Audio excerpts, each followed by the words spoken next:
नमस्कार दोस्तों, बहुत बहुत स्वागत है आप सभी का एक बार फिर से अतुल आर्यस के इस डिजिटल प्लेटफॉर्म पर। और जैसा कि दोस्तों इस समय रोजाना हम बात किया करते हैं रीट एसएसटी के कुछ इंपॉर्टेंट क्वेश्चंस के विषय में। और इन दिनों हमने जो टेस्ट सीरीज शुरू की है, यानी जो आपका पूरा सिलेबस का टेस्ट चल रहा था उसी को हमने टॉपिक वाइज कर दिया दोस्तों।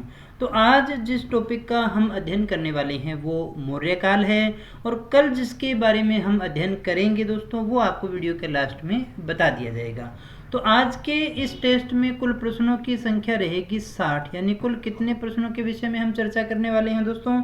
60 इंपॉर्टेंट प्रश्नों को देखेंगे जो पूरे के पूरे मौर्य काल से संबंधित। और इतनी संख्या काफ़ी होती है एक अच्छे कलेक्शन के लिए दोस्तों सारे क्वेश्चन इंपॉर्टेंट है। वीडियो को पूरा देखिएगा और पसंद आए तो वीडियो को लाइक जरूर कीजिएगा दोस्तों। और हाँ, चैनल को अभी तक सब्सक्राइब नहीं किया है तो कर लीजिएगा, क्योंकि इस तरह के क्वालिटी एजुकेशन वीडियो केवल आपको यहाँ और इसी चैनल पर मिलते हैं। तो चलिएगा शुरू करते हैं आज के टेस्ट को। और देखें आज का हमारा पहला प्रश्न, कौटिल्य का अर्थशास्त्र है एक। क्या है दोस्तों इनमें से? चंद्रगुप्त मौर्य के संबंध में एक नाटक है, आत्मकथा है, चंद्रगुप्त मौर्य का इतिहास है, या शासन के सिद्धांतों की एक पुस्तक है। कौटिल्य का अर्थशास्त्र क्या है दोस्तों, ये आपको बताना है दोस्तों। कमेंट जरूर कीजिएगा, चाहे आपको आता है चाहे नहीं आता है, क्योंकि रीट की परीक्षा में किसी प्रकार की कोई नेगेटिव मार्किंग नहीं है। और आपने ये भी देखा होगा कि कॉलेज व्याख्याता की जो परीक्षा थी उसकी भी आज संशोधित तिथि आई है, यानी 26 सितंबर जो आपका रीट का एग्ज़ाम होने वाला है उसमें किसी प्रकार की कोई बाधा नहीं है दोस्तों। तो आप 26 सितंबर को पूरा फोकस रखिएगा और इसी को पेपर होना है यही मान करके तैयारी कीजिएगा, किसी प्रकार की शंकाओं में आपको नहीं रहना है। तो दोस्तों नेगेटिव मार्किंग होती नहीं है, तो इसलिए आपको कमेंट करने चाहिए दोस्तों। क्या है हमारा सही आंसर, चेक करिएगा। सही आंसर हमारा नंबर 4। तो जो अर्थशास्त्र है, कौटिल्य का जो अर्थशास्त्र है दोस्तों वो वास्तव में क्या है? शासन के सिद्धांतों की एक पुस्तक है। कौटिल्य का अर्थ वास्तव में एक राजनीति से संबंधित ग्रंथ माना जाता है दोस्तों। आगे बढ़ते हैं अगले प्रश्न की तरफ। अगला हमारा प्रश्न है, निम्न में से सेंड्रोकोट्स यानी चंद्रगुप्त मौर्य और सिकंदर महान की भेंट का जो उल्लेख है वो किसके द्वारा किया गया है दोस्तों? ये आपको बताना है। सेंड्रोकोट्स और सिकंदर महान की भेंट का उल्लेख किसके द्वारा किया गया है? तो दोस्तों क्या है हमारा सही आंसर, चेक कर लीजिएगा। सही आंसर है नंबर 2, जस्टिन के द्वारा। किसके द्वारा किया गया है दोस्तों? जस्टिन के द्वारा। जिसके ग्रंथ में चंद्रगुप्त मौर्य का विशिष्ट रूप में वर्णन हुआ है, किसमें हुआ है दोस्तों? कौन सी पुस्तक है? भास, शूद्रक, विशाखदत्त या फिर अश्वघोष? यानी किसके ग्रंथ में, किसकी लिखी हुई पुस्तक के अंदर चंद्रगुप्त मौर्य का विशिष्ट रूप में वर्णन किया गया है दोस्तों? सही आंसर चेक करिएगा दोस्तों, वो है नंबर 3, विशाखदत्त। विशाखदत्त की कौन सी पुस्तक थी तो आप कमेंट करके जरूर बताइएगा दोस्तों। आगे बढ़ें चौथे प्रश्न की तरफ। इनमें से सबसे पुराना राजवंश कौन सा है दोस्तों? गुप्त, मौर्य, वर्धन और कुषाण, ये जो 4 राजवंश हैं इनमें से आपको बताना है कि सबसे पुराना जो राजवंश है वो कौन सा है दोस्तों। क्या है हमारा सही आंसर, फटाफट से कमेंट करके बता दीजिएगा। तो दोस्तों सही आंसर हमारा यहाँ वो है नंबर 2, मौर्य। कौन सा है सबसे पुराना राजवंश? मौर्य राजवंश है। कौटिल्य के अर्थशास्त्र में किस पहलू पर प्रकाश डाला गया है ये आपको बताना है। यानी कौटिल्य का जो अर्थशास्त्र है वो किस विषय से संबंधित पुस्तक है? आर्थिक जीवन, राजनीतिक नीतियाँ, धार्मिक जीवन, सामाजिक जीवन। क्या है दोस्तों हमारा सही आंसर?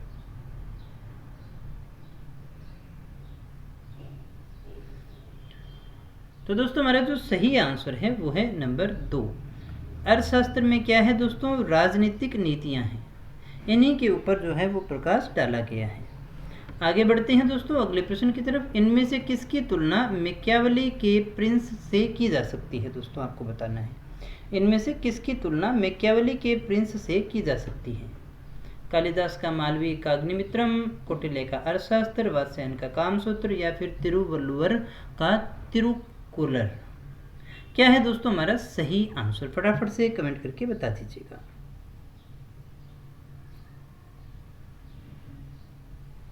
तो दोस्तों हमारा जो सही आंसर है वो है नंबर 2, कौटिल्य का अर्थशास्त्र। इसकी तुलना जो है मैकियावेली के प्रिंस से की जा सकती है। किसके काल में डेमिकस भारत आया था? आपको बताना है। चंद्रगुप्त मौर्य, बिंदुसार, अशोक या फिर कनिष्क। डेमिकस जो है वो किसके समय में भारत आया था?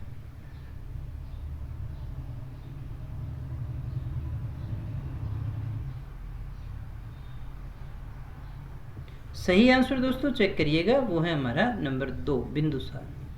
किसके काल में? बिंदुसार के काल में ये भारत आया था। आगे बढ़ते हैं अगले प्रश्न की तरफ। पाटलिपुत्र में स्थित चंद्रगुप्त का महल मुख्यतः बना था ईंटों का, पत्थर का, लकड़ी का या फिर मिट्टी का? पाटलिपुत्र में स्थित चंद्रगुप्त का महल जो है वो किससे बना हुआ था? क्या है दोस्तों हमारा सही आंसर? फटाफट से कमेंट करके बता दीजिएगा।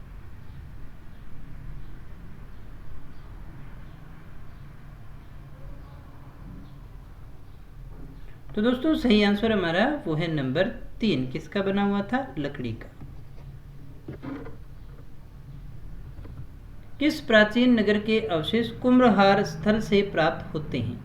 वैशाली, पाटलिपुत्र, कपिलवस्तु या फिर श्रावस्ती? किस प्राचीन नगर के जो अवशेष हैं वो कुम्भलहार स्थल से प्राप्त होते हैं? वैशाली, पाटलिपुत्र, कपिलवस्तु या फिर श्रावस्ती?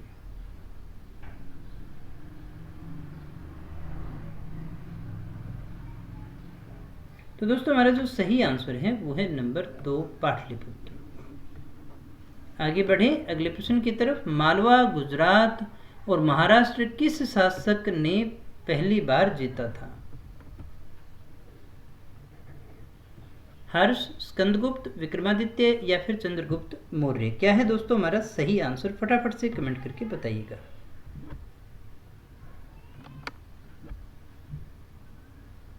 तो दोस्तों यहाँ जो हमारा सही आंसर है वो है नंबर 4। किस शासक ने जीता था? चंद्रगुप्त मौर्य ने। अगला हमारा प्रश्न है अभिलेख जिससे ये प्रमाणित होता है कि चंद्रगुप्त का प्रभाव पश्चिमी भारत पर भी था। कलिंग शिलालेख, अशोक का गिरनार शिलालेख, रुद्रदामन का जूनागढ़ शिलालेख या फिर अशोक का सोपारा शिलालेख? क्या है दोस्तों हमारा सही आंसर?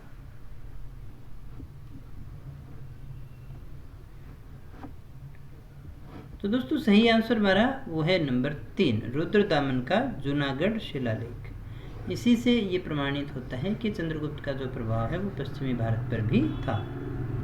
सेल्यूकस जिसको अलेक्जेंडर द्वारा सिंध और अफगानिस्तान का प्रशासक नियुक्त किया गया था को किस भारतीय राजा ने हराया था? यानी सेल्यूकस जो है उसको किसने हराया था दोस्तों? समुद्रगुप्त, अशोक, बिंदुसार या फिर चंद्रगुप्त?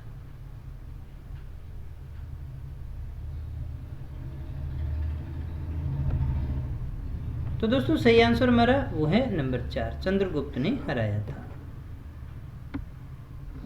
किसने सहिष्णुता, उदारता और करुणा के त्रिविध आधार पर राजधर्म की स्थापना की थी दोस्तों? क्या है सही आंसर हमारा? किसने सहिष्णुता, उदारता और करुणा के त्रिविध आधार पर राजधर्म की स्थापना की थी? अशोक, अकबर, रणजीत सिंह या फिर शिवाजी?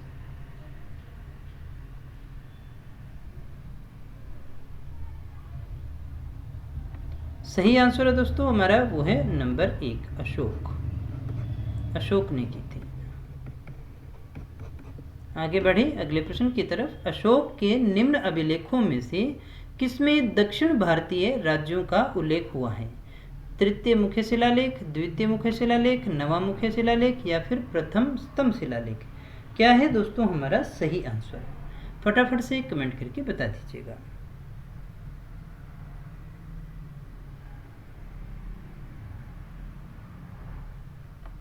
तो दोस्तों सही आंसर हमारा वो है नंबर 2, द्वितीय मुख्य शिलालेख जो है उसमें दक्षिण भारतीय राज्यों का उल्लेख हुआ है। भारत का प्रथम अस्पताल और औषधि बाग का निर्माण किसके द्वारा किया गया था दोस्तों? अशोक, चंद्रगुप्त मौर्य, भगवान महावीर या फिर धन्वंतरी? कितना अच्छा प्रश्न है देखिएगा दोस्तों। भारत का पहला अस्पताल और औषधि बाग यानी औषधियाँ जिस बाग में लगाई जाती थी, ऐसे बाग का निर्माण किसने करवाया था? सही आंसर है दोस्तों हमारा वो है नंबर 1, अशोक। अशोक ने बौद्ध होते हुए भी हिंदू धर्म में आस्था नहीं छोड़ी, इसका प्रमाण क्या है दोस्तों? तीर्थ यात्रा, मोक्ष में विश्वास, देवनाम प्रिय की उपाधि या फिर पशु चिकित्सालय खोले थे। यानी अशोक जो थे बौद्ध धर्म को अपनाते हुए थे और हिंदू धर्म में आस्था उन्होंने नहीं छोड़ी। तो इसका प्रमाण क्या है दोस्तों?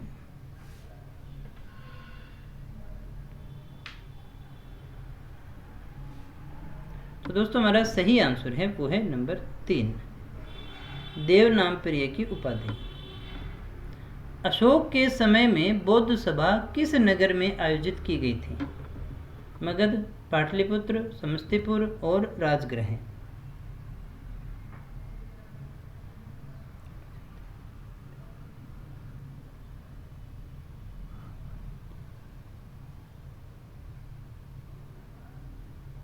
तो दोस्तों सही आंसर हमारा वो है नंबर 3, पाटलिपुत्र। तो बौद्ध सभा अशोक के समय कहाँ किस नगर में की गई थी? तो पाटलिपुत्र में की गई थी। रज्जुक थे, रज्जुक क्या हुआ करते थे दोस्तों? चोल राज्य के व्यापारी, मौर्य शासन में अधिकारी, गुप्त साम्राज्य में सामंत या शक सेना में अधिकारी। तो दोस्तों सही आंसर हमारा चेक करिएगा वो है नंबर 2, मौर्य शासन में अधिकारी। सार्थवाह किसे कहते हैं दोस्तों? सार्थवाह मौर्य साम्राज्य से ही संबंधित है। किसे कहते हैं? दलालों को, व्यापारियों के काफिले को या फिर महाजनों को या तीर्थयात्रियों को?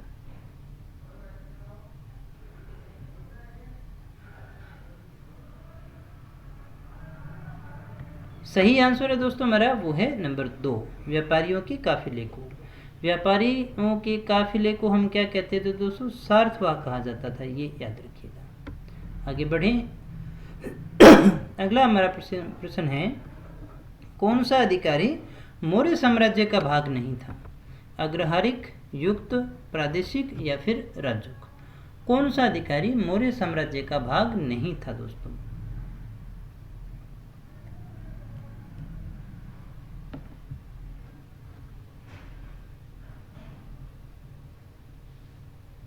तो दोस्तों हमारा जो सही आंसर है वो है नंबर 1, अग्रहारिक। आगे बढ़े अगले प्रश्न की तरफ। सारनाथ स्तंभ का निर्माण किया था, किसने किया था दोस्तों? हर्षवर्धन, अशोक, गौतम बुद्ध या फिर कनिष्क ने? सारनाथ स्तंभ जो है उसका निर्माण किसके द्वारा किया गया था दोस्तों?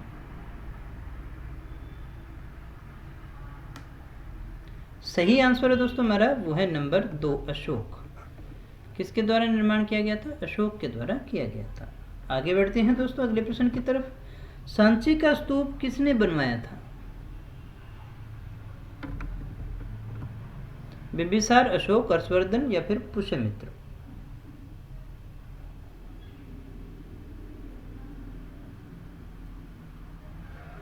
सही आंसर दोस्तों चेक करिएगा वो है हमारा नंबर 2, अशोक। अगला हमारा प्रश्न है, अशोक के शिलालेखों में प्रयुक्त भाषा है, अशोक के शिलालेखों में प्रयुक्त की गई भाषा कौन सी है? संस्कृत है, प्राकृत है, पाली है या फिर हिंदी है? क्या है दोस्तों हमारा सही आंसर? फटाफट से कमेंट करके बता दीजिएगा।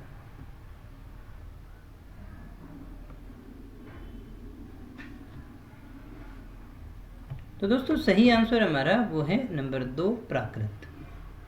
अशोक के शिलालेखों में प्रयुक्त भाषा कौन सी है? प्राकृत। अगले प्रश्न को देखिएगा, निम्नांकित में से कौन सा अशोककालीन अभिलेख खरोष्टी लिपि में है? कालसी, गिरनार, शाहबाजगढ़ी या फिर मेरठ? कौन सा अशोककालीन अभिलेख खरोष्टी लिपि में है?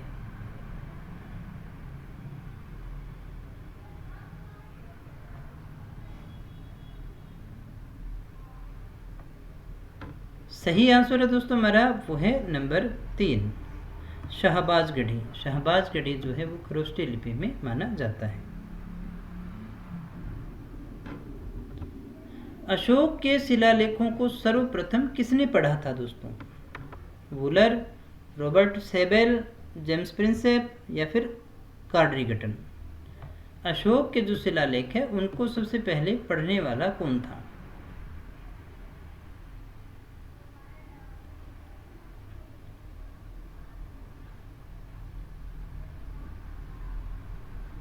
सही आंसर दोस्तों चेक करिएगा, वो है नंबर 3 जेम्स प्रिंसेप। आगे बढ़े दोस्तों अगले प्रश्न की तरफ। अशोक का अपने शिलालेखों में सामान्यतः जिस नाम से उल्लेख हुआ है वह है। अशोक का अपने शिलालेखों में किस नाम से उल्लेख मिलता है? चक्रवर्ती, धर्मदेव, धर्मकीर्ति या फिर प्रियदर्शी?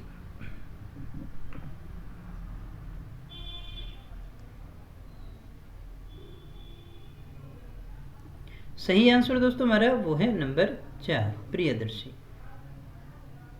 अशोक का अपने शिलालेखों में जिस नाम से उल्लेख है वो क्या नाम है दोस्तों? प्रियदर्शी है। इनमें से कौन सा एक वक्तव्य अशोक के प्रस्तर स्तंभों के बारे में गलत है? ये 4 लाइनें हैं, इनमें से एक लाइन जो है वो गलत है। इन पर बढ़िया पॉलिश की गई है। ये अखंड है, स्तंभों का शेफट शुंडाकार है और ये स्थापत्य संरचना के भाग हैं।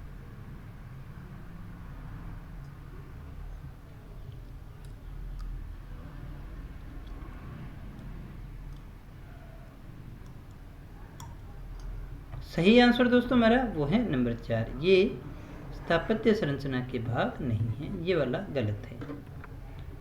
निम्न अभिलेखों में से किसने अशोक का नामोल्लेख हुआ है? कहाँ पर अशोक का नामोल्लेख हुआ है? किस अभिलेख में? गुर्जरा में, अरोरा में, ब्रह्मगिरी में या फिर सारनाथ में? तो दोस्तों यहाँ जो हमारा सही आंसर है वो है नंबर 1। कहाँ हुआ है दोस्तों? गुर्जरा में। आगे बढ़ते हैं अगले प्रश्न की तरफ। अशोक का रुमनदेही स्तंभ जो है वो किससे संबंधित है? अशोक का रुमनदेही स्तंभ जो है वो किससे संबंधित है? बुद्ध के जन्म से, बुद्ध की ज्ञान प्राप्ति से, बुद्ध के प्रथम उपदेश से या बुद्ध के शरीर त्याग से? क्या है दोस्तों हमारा सही आंसर? तो दोस्तों यहाँ जो हमारा सही आंसर है वो है नंबर 1 बुद्ध के जन्म से। किससे संबंधित है दोस्तों? बुद्ध के जन्म से। कलिंग युद्ध का विवरण हमें ज्ञात होता है किस शिलालेख से? 13वें शिलालेख से, रुमनदेही स्तंभलेख से, ह्वेनसांग के द्वारा या प्रथम लघु शिलालेख के द्वारा? कलिंग युद्ध का विवरण जो है वो हमें कहाँ से ज्ञात होता है? सही आंसर दोस्तों वो है नंबर 1 13वें शिलालेख के द्वारा ज्ञात होता है। इनमें से किस राजवंश के शासकों के सुदूर देशों जैसे सीरिया और मिस्र के साथ राजकीय संबंध थे?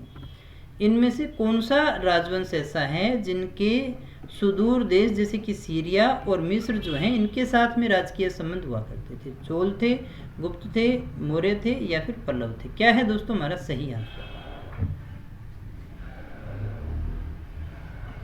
तो दोस्तों सही आंसर हमारा कमेंट करके बताइएगा, फिर अपने देख लेंगे।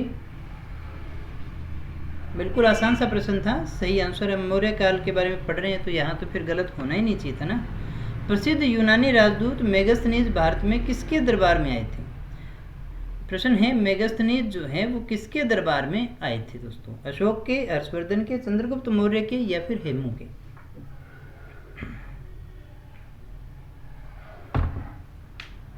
तो दोस्तों सही आंसर क्या है कमेंट करना, फिर अपने देखेंगे, चेक करिएगा। सही आंसर हमारा नंबर 3 चंद्रगुप्त मौर्य। मेगास्थनीज भारत में किसके दरबार में आए थे? चंद्रगुप्त मौर्य के। मेगास्थनीज ने भारतीय समाज को कितनी श्रेणियों में विभाजित किया था? 4, 5, 6, 7। मेगास्थनीज जो है उन्होंने भारतीय समाज को कितनी श्रेणियों में बांटा था? फटाफट से कमेंट करके बता दीजिएगा।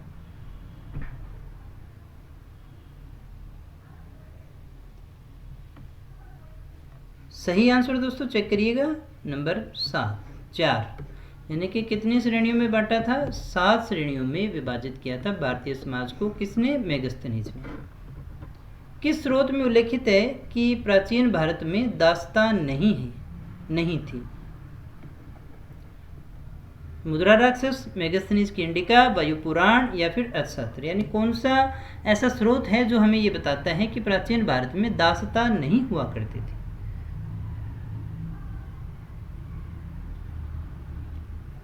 सही आंसर है दोस्तों हमारा वो है नंबर 2 मेगास्थनीज की इंडिका। मौर्य काल में टैक्स छुपाने पर क्या दंड दिया जाता था? दोस्तों, टैक्स छुपाने पर क्या दंड दिया जाता था? मृत्युदंड, सामानों की कुर्की कर ली जाती थी, कारावास, या फिर इनमें से कोई नहीं?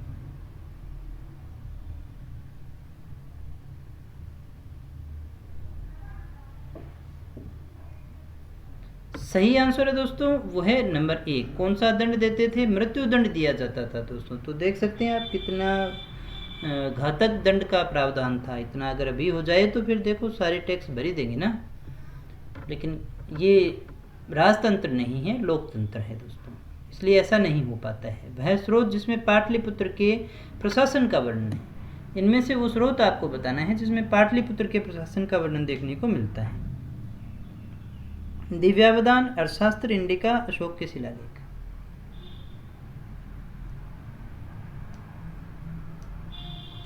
सही आंसर दोस्तों वो है नंबर 3। इंडिका जो है उसमें हमें इसका वर्णन मिलता है। वर्तमान नगर पालिका का कौन सा कार्य मौर्य काल से जारी है दोस्तों? ये हमें बताना है। नापतोल के बांटों का निरीक्षण, वस्तुओं की कीमतें निर्धारित करना, जन्म एवं मृत्यु का पंजीकरण, शिल्पकारों को संरक्षण। कौन सा ऐसा कार्य है नगर पालिका का जो मौर्य काल से जारी है?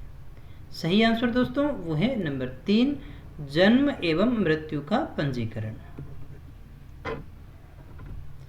भाग एवं बलि क्या थे दोस्तों? सैनिक विभाग थे, राजस्व के स्रोत थे, धार्मिक अनुष्ठान थे, या फिर प्रशासकीय विभाग हुआ करते थे?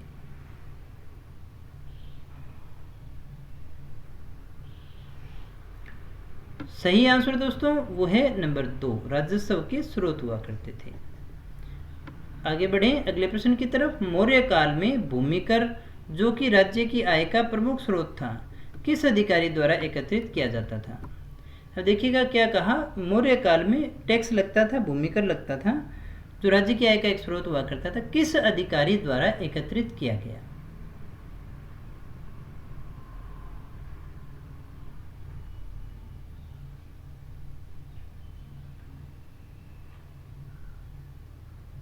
सही आंसर दोस्तों वो है नंबर 4, सीताध्यक्ष। कौन सा अधिकारी था? सीताध्यक्ष क्या कार्य करता था? जो भूमि पर कर लगता था उसको एकत्रित करता था।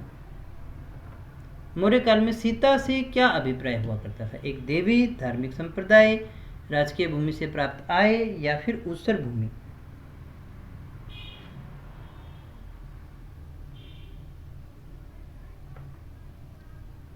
सही आंसर है दोस्तों हमारा वो है नंबर 3, राजकीय भूमि से जो आय प्राप्त होती थी वो सीता कहलाती थी। और अभी हमने देखा सीताध्यक्ष क्या करता था, इस आय को सीताध्यक्ष क्या करता था, इस आय को भूमि से होने वाली आय को कलेक्ट करने का कार्य करता था। अगला हमारा प्रश्न है, मौर्य मंत्रिपरिषद में निम्न में से कौन सा राजस्व इकट्ठा करने से संबंधित था? यानी इनमें से कौन सा व्यक्ति जो है वो राजस्व इकट्ठा करने का कार्य करता था? समाहर्ता, व्यवहारिका, अंतपाल, या फिर प्रदेष्टा? सही आंसर दोस्तों नंबर 1, समाहर्ता। समाहर्ता वो व्यक्ति था जो राजस्व इकट्ठा किया करता था। मौर्य युगीन अधिकारी जो मापतोल का अधिकारी हुआ करता था उसे हम क्या कहते थे? पोतवाध्यक्ष, पण्याध्यक्ष, सीताध्यक्ष, या फिर सूनाध्यक्ष?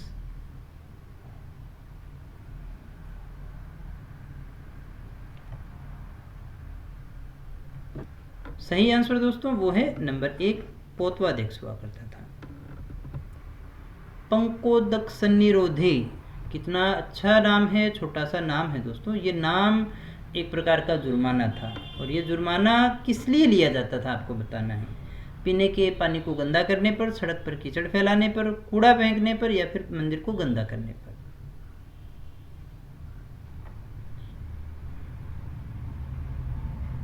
क्या है दोस्तों सही आंसर हमारा?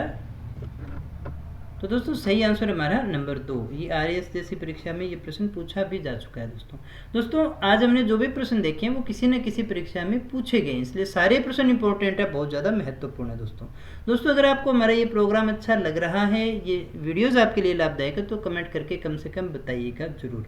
और हाँ, अपने फ्रेंड्स को शेयर ज़रूर कीजिएगा, कम से कम उन पढ़ने वाले 3 विद्यार्थियों को ज़रूर सेंड कर देना जो निरंतर पढ़ाई कर रहे हैं और पढ़ाई के प्रति वास्तव में सीरियस हैं।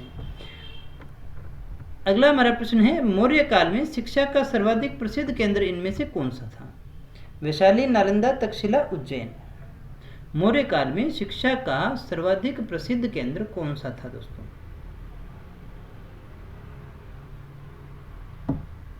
सही आंसर है दोस्तों हमारा नंबर 3, तक्षशिला। ये सबसे ज्यादा प्रसिद्ध केंद्र हुआ करता था। अंतिम मौर्य सम्राट था, इनमें से अंतिम मौर्य सम्राट कौन सा था दोस्तों? जालोक, अवंतीवर्मा, नंदीवर्मन या फिर वृद्धरथ?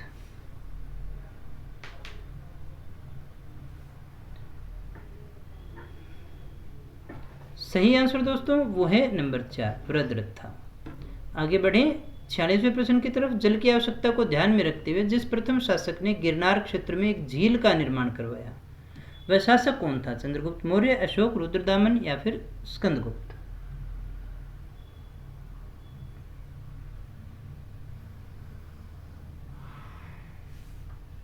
सही आंसर है दोस्तों हमारा वो है नंबर 1। तो कौन था वो? चंद्रगुप्त मौर्य था। बराबर पहाड़ी की गुफाओं के विषय में सही नहीं है, इनमें से बराबर की जो गुफाएं उनमें से सही कथन नहीं है दोस्तों।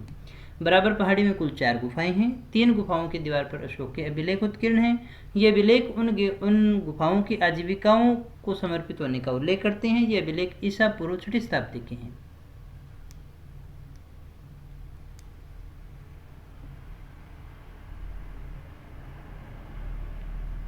सही आंसर दोस्तों वो है नंबर 4। ये वाला कथन अपना गलत है, ये सारे के सारे सही हैं। अर्थशास्त्र के अनुसार मौर्य काल में उत्तर पश्चिम भारत के लिए प्रसिद्ध था। उत्तर पश्चिमी जो भारत है वो किस लिए प्रसिद्ध था? या खालिस्तान की पूर्ति करने? कपास, सोना और बहुमूल्य पत्र, चांदी और तांबा या फिर कंबल?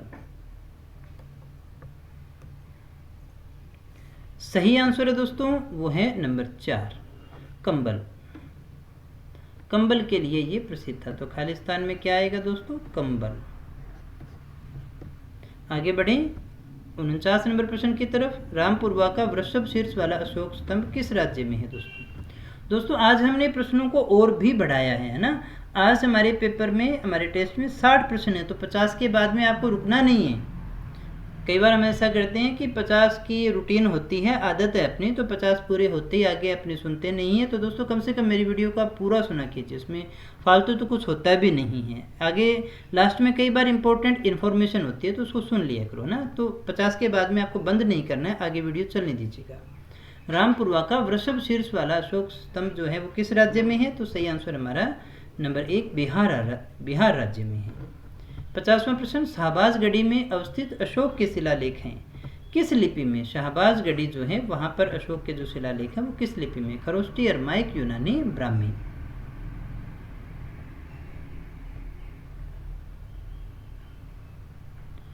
सही आंसर दोस्तों नंबर 1 है। किस लिपि में है? खरोष्टी लिपि में है। मौर्य साम्राज्य का संस्थापक कौन था दोस्तों? बहुत ही आसान लेकिन इंपॉर्टेंट प्रश्न है। अशोक, बिंदुसार, चंद्रगुप्त या फिर पुष्यमित्र?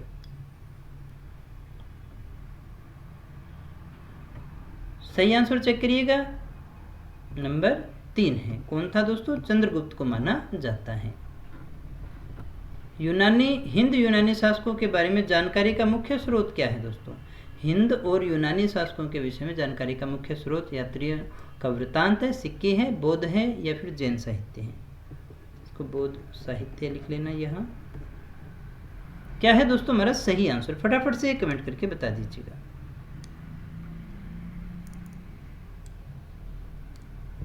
सही आंसर है दोस्तों हमारा वो है नंबर 2, सिक्के। क्या है मुख्य स्रोत? सिक्के हैं। किस मौर्य सम्राट ने जैन भिक्षु बनने के बाद सिंहासन त्याग दिया था? चंद्रगुप्त, अशोक, कुणाल या फिर बिंदुसार?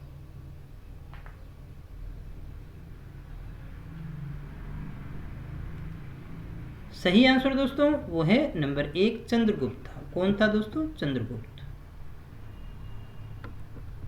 सम्राट अशोक ने बौद्ध धर्म के प्रसार के लिए श्रीलंका किसे भेजा था इनमें से? बुद्धगुप्त, अशोक घोष, वसुमित्र और महेंद्र। क्या है दोस्तों हमारा सही आंसर? तो दोस्तों सही आंसर है हमारा नंबर 4 महेंद्र। दोस्तों एक ऐसा प्रश्न हमने पीछे एक वीडियो में डिस्कस किया था और जिसका आंसर मैंने थोड़ा सा गलत बता दिया था कि बौद्ध धर्म के प्रचार का जो श्रेय है वो किसे जाता है, प्रसार का श्रेय, उसमें ऑप्शन था मोगली पुत्र, है ना, वो मैंने आपको आंसर करवाया था, लेकिन वो सही नहीं था। सही आंसर हमारा क्या है दोस्तों? अशोक है। तो इस आंसर को सही कर लीजिएगा। आपको हुई असुविधा के लिए मुझे खेद है, लेकिन किसी भी तरह से प्रश्न आपका गलत नहीं होना चाहिए दोस्तों। तो ये कई बार टेक्निकल मिस्टेक हो जाती है। वो आंसर लिखा हुआ था वैसे ही मैंने आपको बता दिया। तो मोगली पुत्र नहीं है, अशोक ने ही बौद्ध धर्म का प्रसार जो है वो बाहर किया था दोस्तों। तो ये हमारा सही आंसर अशोक कर लेना उस प्रश्न के अंदर। आगे दोस्तों बढ़ते हैं अगले प्रश्न की तरफ। भारत का राष्ट्रीय चिन्ह लिया गया है, किससे लिया गया है दोस्तों? सांची स्तंभ से, सारनाथ स्तंभ से, इलाहाबाद स्तंभ से या फिर लुम्बिनी स्तंभ से? तो दोस्तों सही आंसर हमारा नंबर 2 सारनाथ स्तंभ से। एक और दोस्तों ये तो आप याद कर ही लीजिएगा, एक और प्रश्न जो मुझे याद आ रहा है अभी जिसके विषय में मुझे बात करनी थी। तो एक प्रश्न और था जिसका भी आंसर जो है थोड़ा गलत था, जिसमें हमने कहा था बुद्ध के जन्म का जो प्रतीक है, जिसमें देखिएगा कमल और सांड है ना, कमल और सांड है, ये सही आंसर था दोस्तों। जन्म का प्रतीक कौन है? ये है, अश्व नहीं था दोस्तों। तो ये भी आप सही कर लीजिएगा। तो जन्म का प्रतीक कौन है? कमल और सांड को माना गया है दोस्तों। आगे बढ़ते हैं अगले प्रश्न की तरफ। चंद्रगुप्त मौर्य का उत्तराधिकारी कौन था दोस्तों? अशोक, बिंदुसार, विष्णुगुप्त या फिर कुणाल?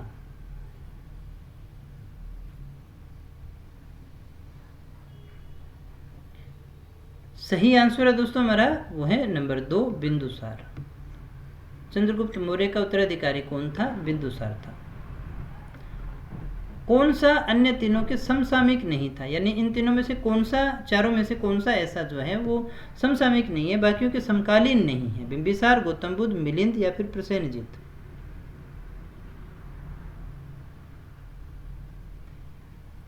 सही आंसर दोस्तों वो है नंबर 3 मिलिंद नहीं था।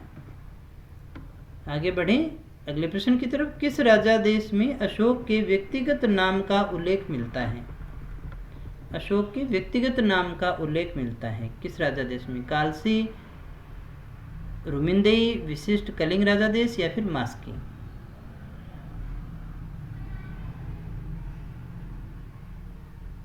सही आंसर दोस्तों वो है नंबर 4 मास्की अभिलेख में मिलता है।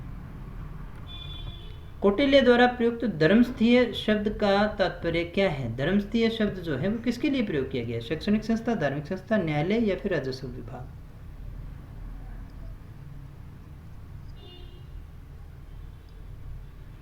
जो आंसर सही है दोस्तों वो है नंबर 3 न्यायालय। कौन सा शब्द है? न्यायालय जो है इसके लिए काम में लिया जाता है। आगे बढ़े दोस्तों अगले प्रश्न की तरफ। 60वां और जो आज का हमारा अंतिम प्रश्न है। चंद्रगुप्त मौर्य ने अपने अंतिम दिन कहाँ बिताए थे? गिरनार, तक्षशिला, पाटलिपुत्र, श्रवणबेलगोला में?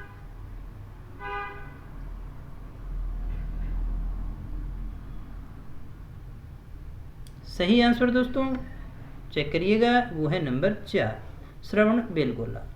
तो दोस्तों ये थे हमारे आज के प्रश्न। कल हम बात करेंगे, यानी नेक्स्ट वीडियो में हम बात करेंगे गुप्त काल से संबंधित कुछ प्रश्नों के विषय में। दोस्तों अगर वीडियो आपके लिए लाभकारी रहा हो तो लाइक करना, दोस्तों को बताना जरूर दोस्तों, ताकि उन्हें भी लाभ हो सके। तो दोस्तों मिलते हैं नेक्स्ट वीडियो में कुछ और नए प्रश्नों के साथ, कुछ और नई जानकारी के साथ। अगर आप हमारी टेस्ट सीरीज को ज्वाइन करना चाहते हैं तो हमारी एंड्रॉयड एप्लीकेशन को डाउनलोड कर लीजिएगा दोस्तों। मिलते हैं नेक्स्ट वीडियो में कुछ और नए प्रश्नों के साथ, कुछ और नई जानकारी के साथ। तब तक यूं ही बने रहे हमारे साथ। Thank you very much.